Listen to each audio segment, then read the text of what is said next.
A campus radio station is going to be in action. An interviewer is interviewing a man from the university for the survey. Listen to the conversation between them and circle the best answer from A, B, or C for questions 1 to 4. You now have some time to read questions 1 to 4.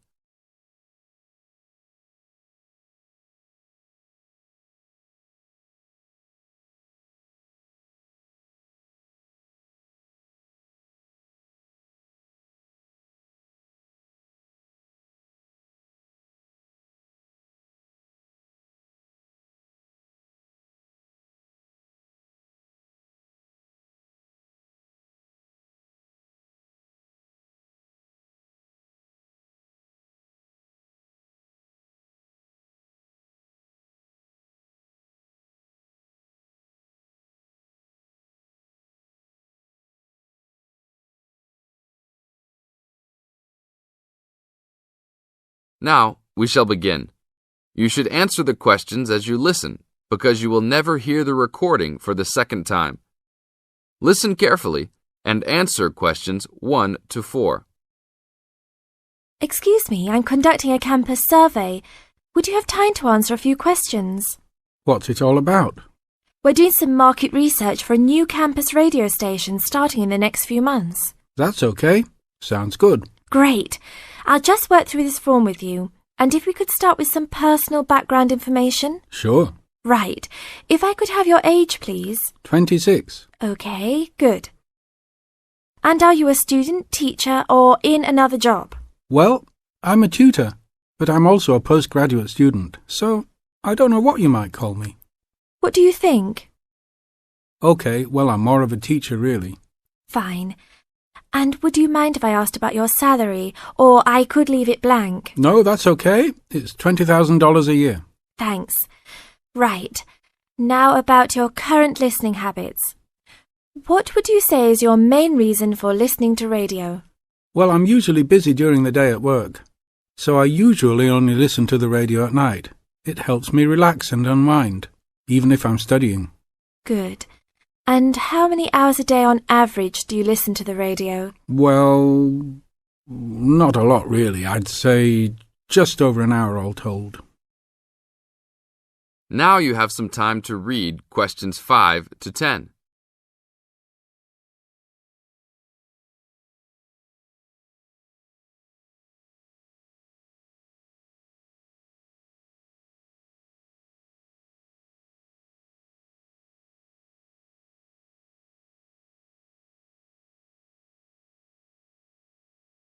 Now listen to the second part of the interview and answer questions 5 to 10. So, what are the 2 main times of the day that you listen to the radio? Well, for a little while around breakfast time, and then it tends to be later, after dinner, when I've finished any serious work I need to do. And what sort of radio programs do you like? I like the news, but I also like classical music. It helps me to relax. Fine. And turning to the new campus station, which type of programs would you prefer? I think the existing radio stations cater for my need for news. So I'd like to see programs about local information, providing a service to the campus community. And in the same vein, perhaps more for academic viewers, some lectures or relevant programs. I see. And if you had to give the new director some specific advice when they set up the station, what would you tell them? I think I'd advise them to be careful about the quality of the broadcasts. The sound system. There are a lot of radio stations and people can change their loyalty quickly if it doesn't meet their needs. I think they should do more of these kinds of interview too, talking with existing and potential customers. Oh, I'm pleased you think it's useful. Certainly, yeah. Good. Now, this station will not be fully funded by the university. So how often do you think it is tolerable to have adverts? I think, out of that list, I'd say every quarter of an hour. Of course, that's providing they don't last for 10 minutes each time. Oh, quite. And are you interested in attending any of the special promotions for the new station? Yes, I'd be happy to. as long as they're held on the campus or nearby. OK, I'll note that down.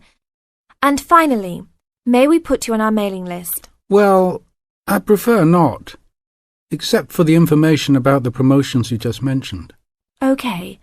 Can I have your name and address? Of course. I have a card I can give you. Oh, great. And thanks a lot for your time, and we look forward to seeing you. Yeah, sure. Thanks. That is the end of part 1. You now have half a minute to check your answers.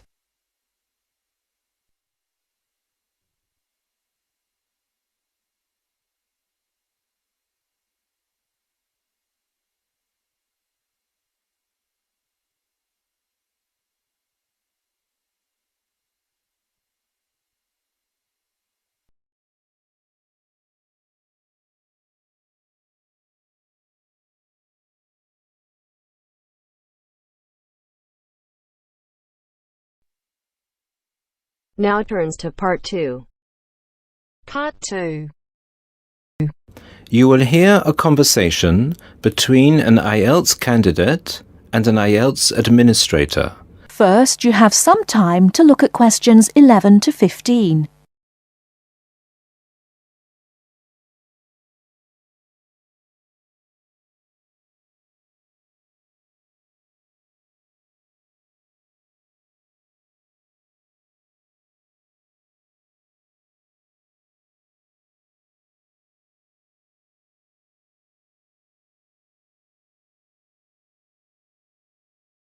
Now, listen carefully and answer questions 11 to 15. Good afternoon. I'm applying for a master's program at the University of Exeter in the UK. I'm planning to register for the IELTS exam at your centre next month. I have some questions I'd like to ask you before I register, if that's okay. Certainly. Would you be taking the academic module? I think so, but I'll have to contact the university just to make sure. You'll probably need the academic because most universities don't accept the general training. And anyway, the procedures to register for the exam are the same for both the general and the academic modules. Good. My first question is whether I sit all parts of the exam on the same day. I don't live here, you see, and for me it would be more convenient to do all the papers on the same day. Unfortunately, the speaking part is scheduled for Thursdays, and reading, writing and listening tests take place on Saturdays. We can't change the days, I'm afraid. That's a pity. Well, never mind. What sort of documents do I need to bring in order to register? You'll have to fill in the IELTS application form and bring an ID, a copy of your ID, and 2 passport-size photos on a white background. Will any ID do? We only accept original passports and national IDs. That's good to know. Did you say that reading, writing and listening are scheduled for Saturday? That's right. Will I get a break in between the papers? I'm afraid there aren't any breaks between the papers. Each paper takes an hour to complete, so it's 3 hours straight through. You'll first do listening and then reading, followed by the writing test. This is a standard requirement from Cambridge. Before you hear the rest of the talk, you have some time to look at questions 16 to 20.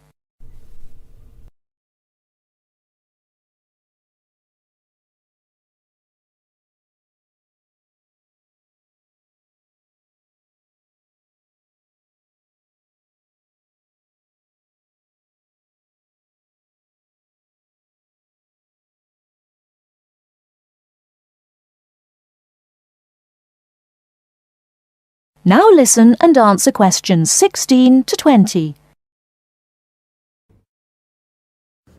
Okay, and how soon after the test can I pick up my results?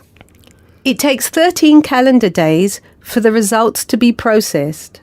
Can you let me know how much it is and the form of payment? The examination fee is $200 US.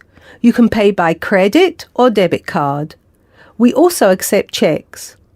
We only accept cash as a form of payment in exceptional circumstances. And one last question. Can I mail you the application documents? Certainly. You can send all the documents by registered mail to our address, 47 Clover Place, New Rochelle, New York.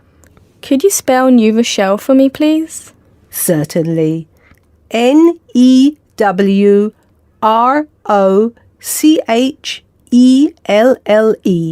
Could I have the zip code as well? Sure. Our zip code is 10806. Thanks. You can also email us at inquiry@examsmail.com or phone us at 325-9082. I think that's all. Thank you very much for all the information. Bye. You're welcome. Goodbye. That is the end of part 2. You now have half a minute to check your answers.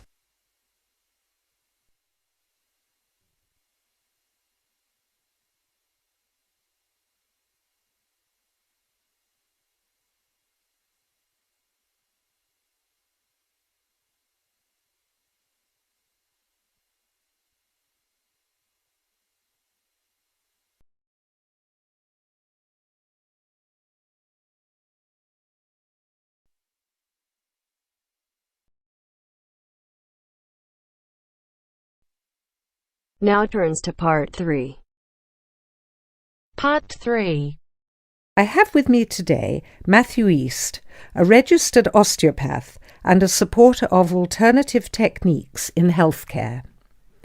Matthew, can you tell us more about osteopathy? First, you have some time to look at questions 21 to 26.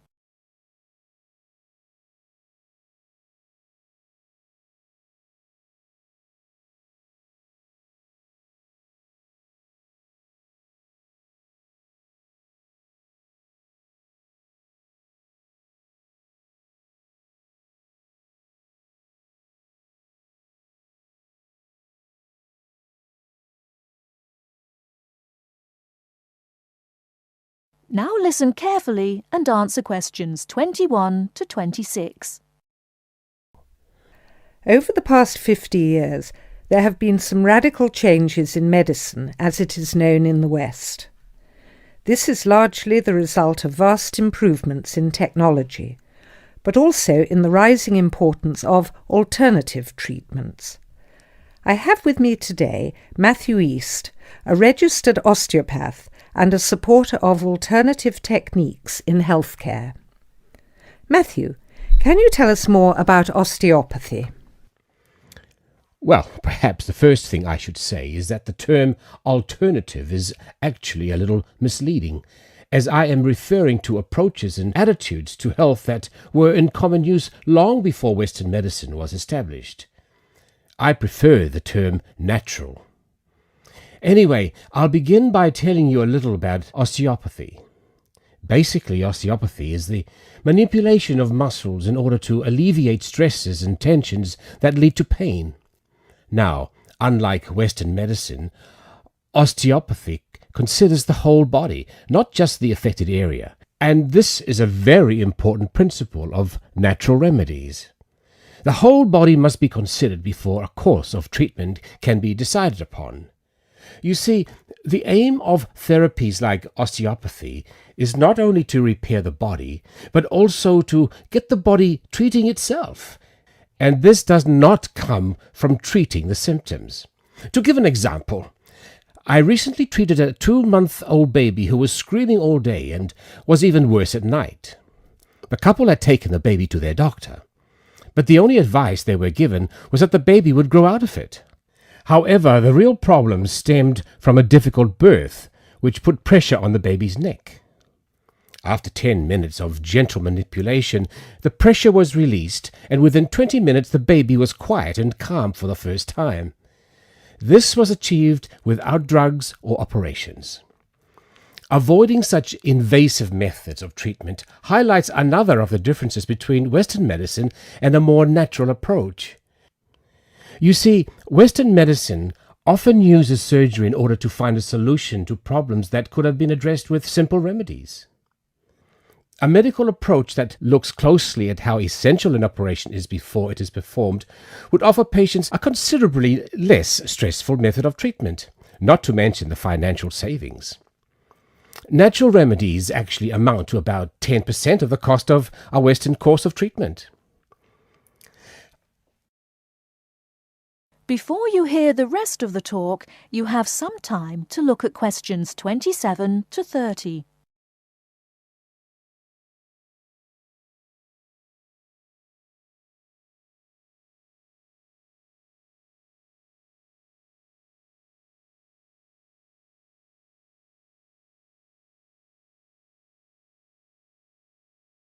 Now listen and answer questions 27 to 30.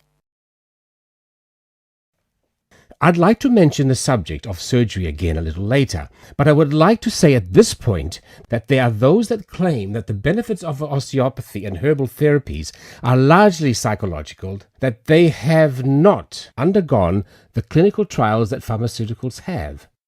To answer that, you only need to look at the example I gave earlier of the baby that stopped crying less than an hour after treatment, but was obviously far too young to react because of purely psychological factors. Another example can be seen in the successful use of acupuncture in the treatment of animals. In response to criticism regarding clinical trials, it is worth noting that the power of pharmaceutical companies is such that, although some drugs fail the standards required of them, they are sometimes still prescribed by doctors. Moving on to another point, it should be stressed that natural remedies, in addition to having no side effects, can also be applied to any patient. Now, I'm not suggesting that the same treatments are used indiscriminately. Although natural remedies can be used with any age group, the treatment selected is very specific to the person. By this I mean that not only the general health of the patient needs to be considered, but also their habits, diet, and lifestyle in order to build a complete picture. However, I am not suggesting that we should reject Western medicine entirely. In fact, there have been occasions when I have referred patients to their doctor, as I felt that in those cases it was the most suitable course of action. There are many situations in which it is by far the best option. Take emergency surgery, for example. Obviously, more natural remedies do not provide the speed required in such cases. The best solution would therefore be an open-minded combination of the two forms. Well, thank you very much, Matthew. That was a very interesting insight into natural treatments. Next week, we'll be inviting Dr. Moore. That's Moore, onto the programme to argue his case as a doctor. Until next week, then, goodbye. That is the end of part 3. You now have half a minute to check your answers.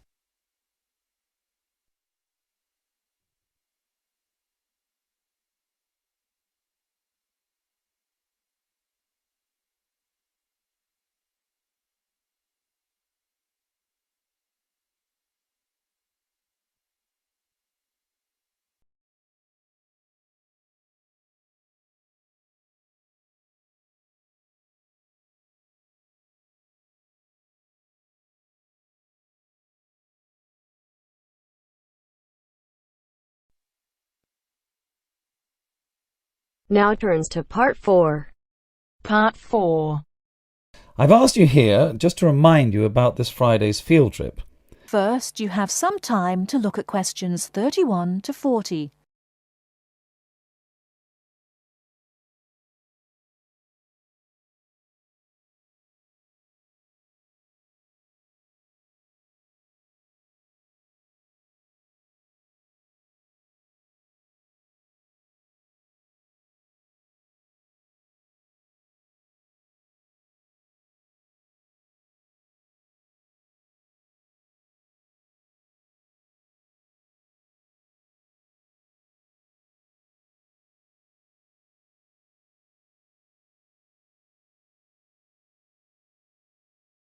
Now listen carefully and answer questions 31 to 40.